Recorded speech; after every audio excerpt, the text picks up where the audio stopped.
Today we are discussing my thoughts on unmasking after a late autism diagnosis.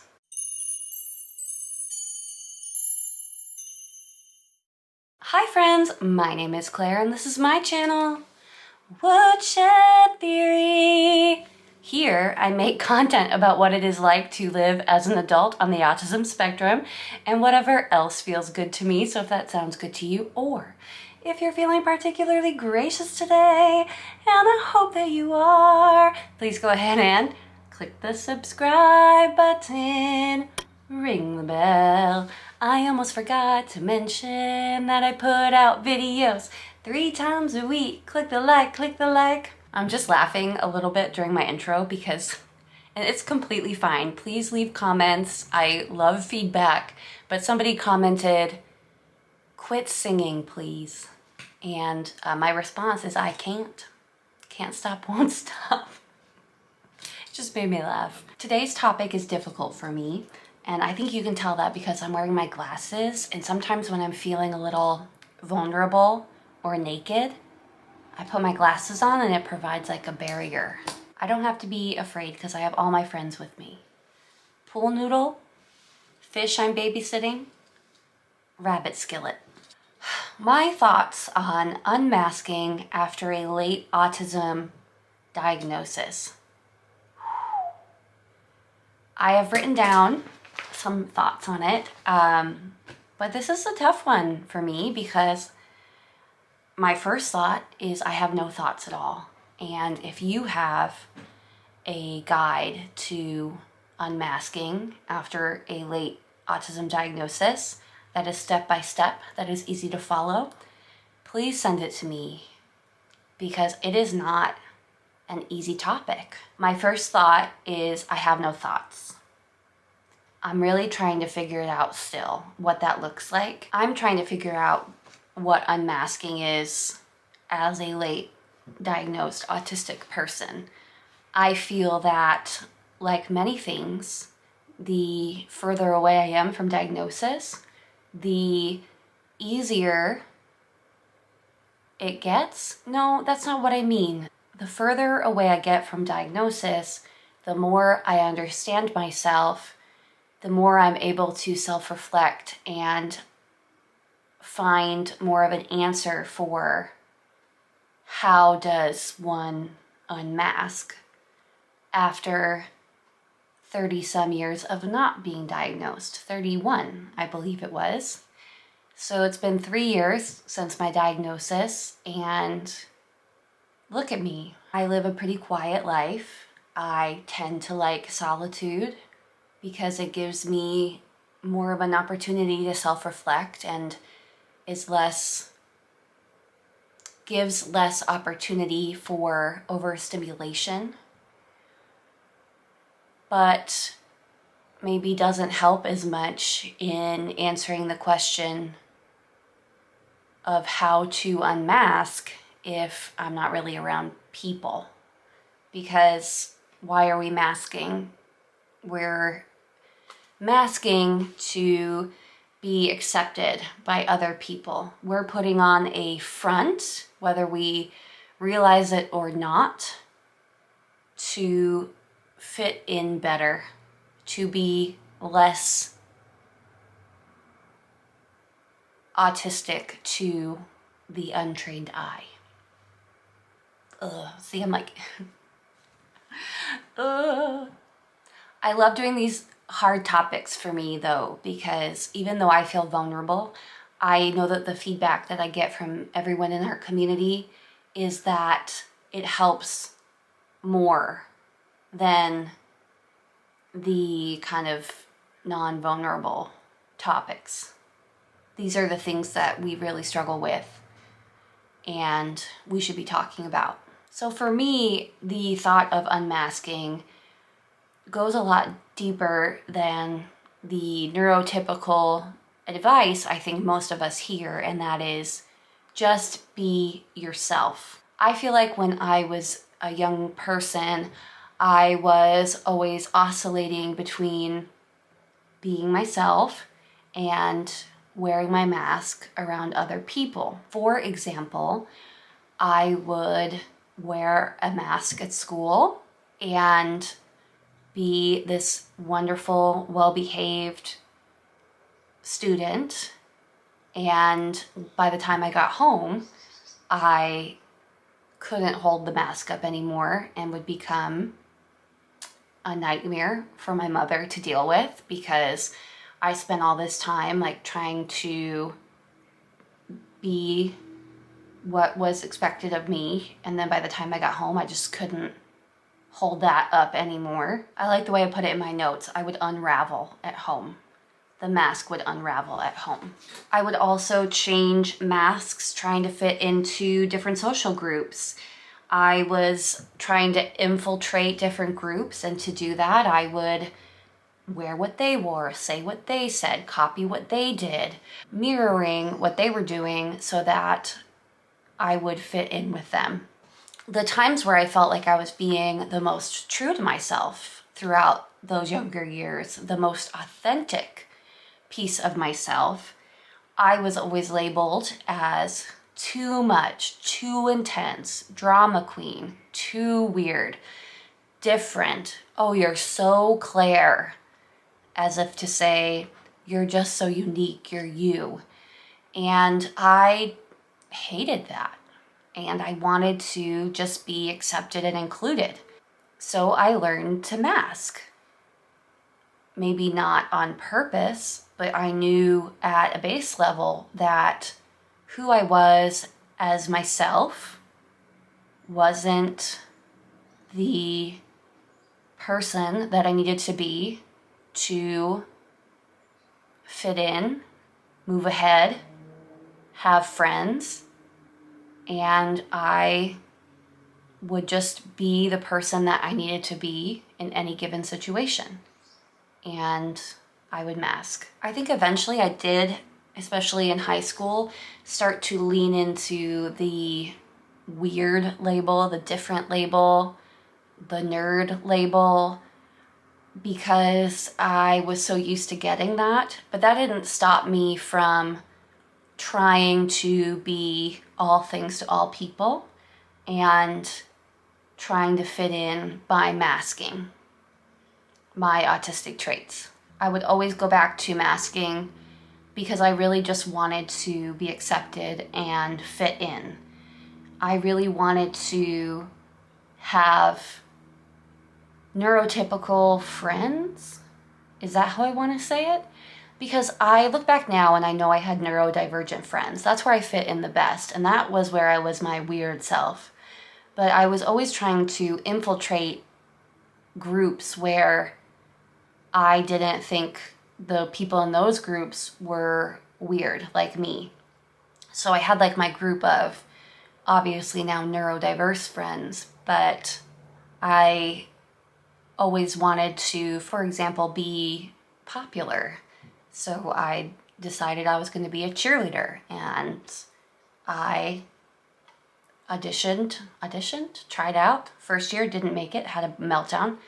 Second year, made it by doing exactly what I saw other people doing, following to an extent, I guess. Over the years, I feel like I've worn many of these different masks to mask my traits, trying to fit into groups. I wrote a few down here.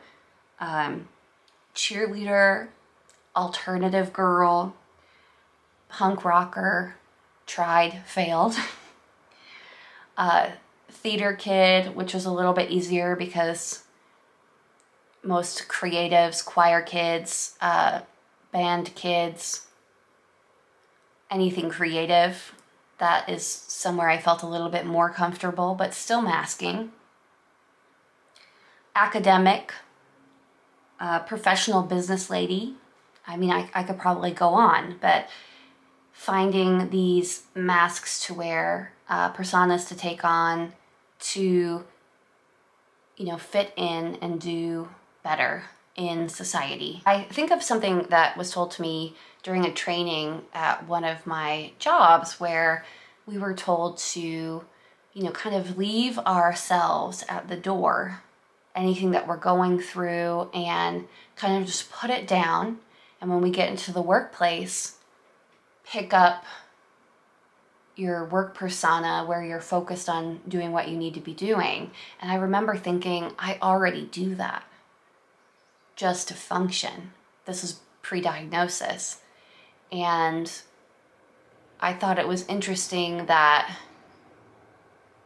maybe other people thought that that was a new idea when I thought that that was just a normal thing that people did.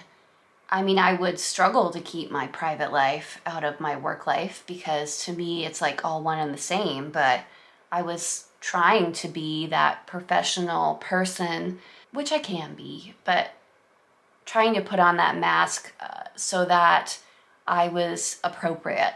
So the question in my mind when we talk about unmasking isn't necessarily how to unmask. It is, who am I? So the issue there is, how do I even answer that question? If I have been masking for so long, hiding my autistic traits, which are a part of who I am, who am I if I'm not masking?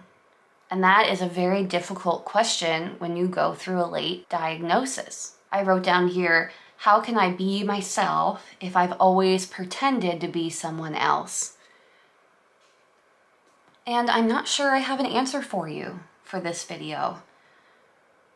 My answer right now is give it time. Over the past few years, I've just tried to slowly develop myself back to an unmasked person. And that is asking myself, what do I like? How am I feeling? Keeping tabs on my emotions. Asking myself, is now a good time to set a boundary? These are all the questions I'm continuously going over in my head to make sure that I'm doing things that I like. I'm wearing the clothes that I like. I'm doing the hobbies that I like. And I'm not worried about presenting in any certain way to society. Just, here is me. But it's a learning process. I've heard some people say, well, autistic people are masking all the time. Claire, you're masking in your videos.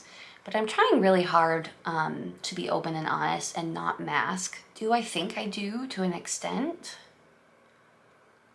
I don't know. I mean, I put makeup on for this video, and I wasn't wearing makeup before. I changed out of my pajamas for this video. Is that masking? I don't think so. If I didn't want to do it, then maybe it would be masking. But I also find it helps me be a little bit more confident personally. So there are times in videos where I'm not masking at all and I get called out for it. Like, don't look at the viewfinder. You don't give enough eye contact. Stop yawning. Stop singing. These are parts of my personality that are just me. And I'm okay with sharing them with you. And then people will call them out anyway, you know? So it's hard. I know some people have done videos on, should you even take the mask off at all? When is it safe to unmask? The real question is, like, when is it okay to show your true self? And it's confusing for people who are late diagnosed, because who is your true self? Ugh. I see a little bit emotional and unsure is how I'm feeling. How do you know who you are? Like, at a base level. Who is Claire? Who is she?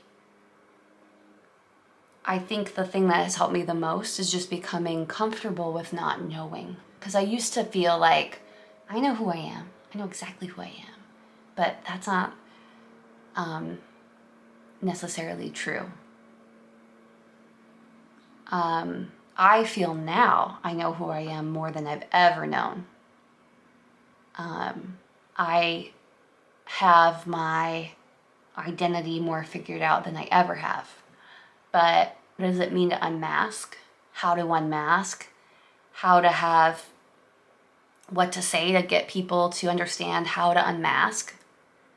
I don't know. I don't know. All I know is that it takes time and patience with yourself.